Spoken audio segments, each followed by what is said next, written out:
Right now, Michigan law enforcement's ramping up efforts to keep your roads safe, and that means they're targeting drivers who are under the influence. Tonight, we're taking a closer look at the highly specialized training that has one Grand Rapids police officer on the prowl for drivers on drugs. 24-Hour News 8's Crystal Hilliard rode along with him earlier tonight, and she filed this report.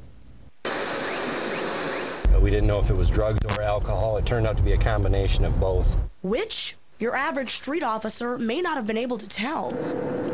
Meet Sergeant Mark Garnsey, Grand Rapids' only drug recognition expert. You've got a blood pressure cuff, a stethoscope to help take blood pressures, a thermometer, a light that was used to measure the pupils in darkness, along with a pupilometer. This may seem like a lot, but it's a little harder than identifying drunk drivers. He's just one of 33 officers in the state trained to recognize a driver under the influence of prescription, street, or even designer drugs. That's why we're here to assist the officer on the street.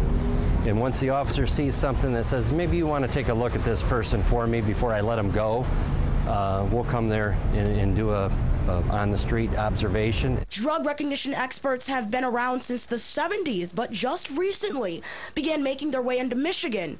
In fact, we're one of the last states to train officers to check for pulse rates, blood pressures, reaction of the pupils to light, horizontal gaze nystagmus, vertical nystagmus.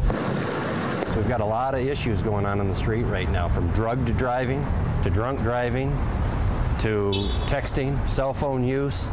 I mean, I think we're at a point here where we need to say our streets we need to shape up and be a little safer. In Grand Rapids, Crystal Hilliard, 24-Hour News 8. Once an officer decides a driver is unfit for the road because they've used drugs, they are arrested. All of the information gathered goes into the police report.